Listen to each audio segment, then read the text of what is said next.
সূরা আল মুজাম্মিল। রহমান রহিম আল্লাহ তাআলার নামে। হে বস্ত্র আচ্ছাদনকারী মুহাম্মদ, রাতে নামাজের জন্য উঠে দাঁড়াও কিছু অংশ বাদ দিয়ে, তার অর্ধেক পরিমাণ অংশ নামাজের জন্য দাঁড়াও, অথবা এই পরিমাণের চাইতে আরো কিছু কম। আবার চাইলে এ পরিমাণ তুমি বাড়িয়েও দিতে পারো। আর তুমি কোরআন তেলাওয়াত করো থেমে থেমে। মনে রেখো, অচিরেই আমি তোমার উপর একটি ভারী গুরুত্বপূর্ণ বাণী সদৃশ্য কিছু রাখতে যাচ্ছি। বস্তুত রাতে বিছানা ত্যাগ আত্মসংযমের জন্য বেশি কার্যকর পন্থা। তাছাড়া এই সময়ে কোরআন পাঠেরও যথার্থ সুবিধা থাকে বেশি, কেননা দিনের বেলায় তোমার থেকে প্রচুর কর্মব্যস্ততা। তুমি তোমার মালিকের নাম স্মরণ করো এবং একনিষ্ঠভাবে তাঁর দিকে মনোনিবেশ করো। আল্লাহ তাআলা পূর্ব পশ্চিমের একক মালিক, তিনি ছাড়া আর কোন মাবুদ নেই। অতএব তাকেই তুমি অভিভাবক হিসেবে গ্রহণ করো।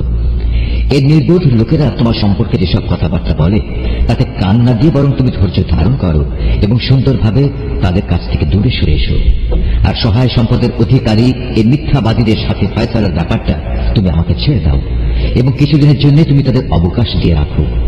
নিশ্চয়ই আমার কাছে এ পাপীদের পাকড়াও করার জন্য শেকল আছে, আছে আযাব দেওয়ার জন্য জাহান্নাম। তাদের জন্য আরো রয়েছে গলায় আটকে যাবে এমন ধরনের খাবার ও যন্ত্রণা দেবে এমন ধরনের আযাব। এই ঘটনা সেদিন ঘটবে যেদিন পৃথিবী ও তার উপর অবস্থিত পাহাড়সমূহ সব প্রকম্পিত হতে থাকবে এবং পাহাড়সমূহের অবস্থা হবে বিক্ষিপ্তভাবে ছড়িয়ে থাকা কতিপয় বালুকা স্তূপের ন্যায়। আমি তোমাদের কাছে তোমাদের কাজকর্মের সাক্ষ্যদাতা হিসেবে একজন রসূল পাঠিয়েছি। ঠিক এমনই একজন রসূল আমি ফেরাউনের কাছেও পাঠিয়েছিলাম। অতঃপর ফেরাউন আমার পাঠানো রসূলকে অমান্য করল। এই অমান্য করার শাস্তি হিসেবে আমি তাকে কঠোরভাবে পাকড়াও করলাম।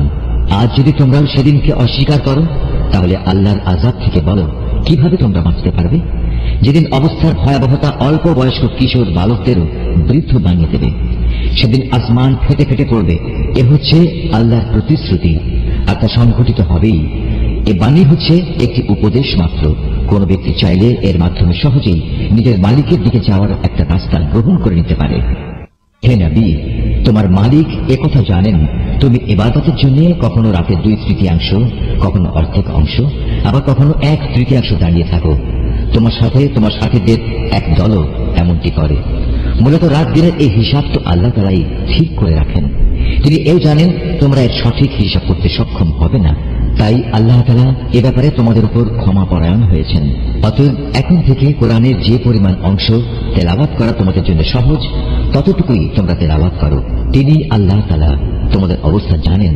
তোমাদের ভেতর কেউ কেউ অসুস্থ হয়ে পড়তে পারে, আবার কেউ কেউ আল্লাহর অনুগ্রহ জীবিকা সন্ধানের উদ্দেশ্যে সফরে বের হতে পারে, আবার একদল লোক আল্লাহর পথে যুদ্ধে নিয়োজিত হবে।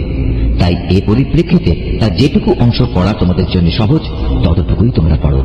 তোমরা নামাজ প্রতিষ্ঠা করো, মাল সম্পদের যাকাত আদায় করো এবং দান করার মাধ্যমে আল্লাহকে উত্তম ঋণ দিতে থাকো।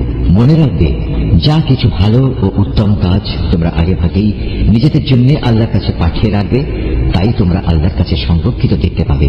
পুরস্কার ও এর বর্ধিত পরিমাণ হিসেবে তা হবে অতি উত্তম। তারপর নিজেদের গুনাহ খাতার জন্য আল্লাহর কাছে ক্ষমা প্রার্থনা করো। নিঃসন্দেহে আল্লাহ তাআলা অতীব দয়ালু ও অধিক ক্ষমাশীল।